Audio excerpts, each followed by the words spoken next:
DotLobby, be my favorite site, cause DotLobby's not a hobby, it's a way of life. So get to DotLobby.com, alright? Welcome to .videogamer.com. Today I'm going to show you my new favorite PS3 accessory. It's called the Nyko controller charge base. Now it sounds simple enough, but I'm going to show you how it works and why you need one. So come on, let's go check it out. Here we have the PS3 with the Nyko controller charge base to the left. The first thing you may be wondering is, why do I need a charge base when I can just use the USB cable that comes with the PS3? Well, technically you can use that and you don't need the controller base. But the thing I like about it is, sometimes when you're about to play a game, or even worse when you're in the middle of playing a game, your controller starts to lose its charge.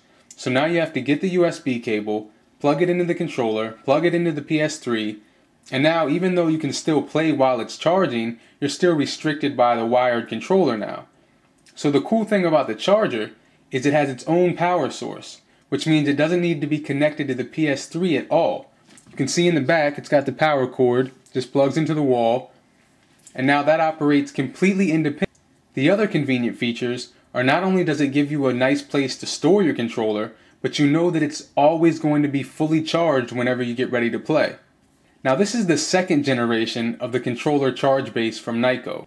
The first generation held 4 controllers, but as you can see from the reviews on Amazon and other sites, a lot of users didn't like the way you had to connect the controller to the charge. They said it was too hard trying to shimmy the controller on, and it was never a smooth transition. So what Nyko did with the second generation is they came up with these cool little adapters. You can see here, it has the USB port right there, or the USB plug, the USB port on the controller. It just slides right in, pops right on like that, and then you can see it has the charge receptors right there. So all you have to do, set it right there in the charger, bam, you're good to go. And once you have the adapter on, you don't need to take it off. It doesn't interfere with the Bluetooth or playing or anything. So I just leave that on there.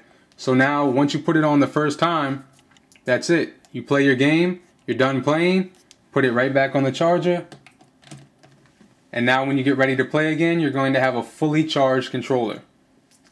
Now, the only negative thing about the charge base is, if you happen to be friends with Superman, you may need to unplug it whenever he comes over, or the green kryptonite lights will in fact kill him. Let me show you what I mean. Okay, as you can see now, it looks fairly normal.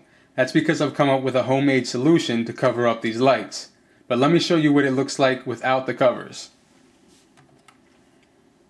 Take the controller out. Alright, now that probably doesn't look too bad on camera.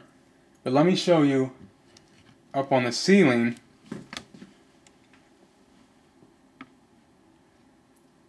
See that right in the middle of the screen? This is broad daylight, all the windows are open, and that light is going all the way up to the ceiling, both lights. So as you can imagine, when it's dark and the windows aren't open, you may find yourself waking up at night and thinking a UFO has landed in your living room. So my solution was these little caps. They actually came on the back of a work light. It had a hole in the top where the switch came through, and this prevented someone from accidentally turning on or off the light, like a safety switch on a gun.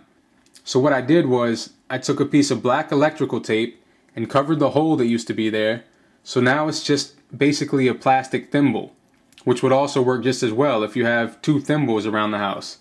So I put those, they fit right over top of the light, and presto, no more crazy lights.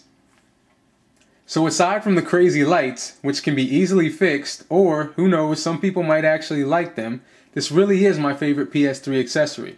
It gets rid of all the hassle of the USB cable, and it lets you know that your controller is always fully charged when you're ready to play. You can pick one up for $20 to $25, which is a pretty good price. There will be a product link right below this video where you can buy one. Like I said, there's also the 4 controller version, and I think they've also come out with the new second generation in the 4 controller version as well. So depending on how many controllers you have, I definitely feel it's a worthwhile accessory. Not only does it store your controllers, keep everything nice and neat, but it also keeps them fully charged at all times. Easy connectivity.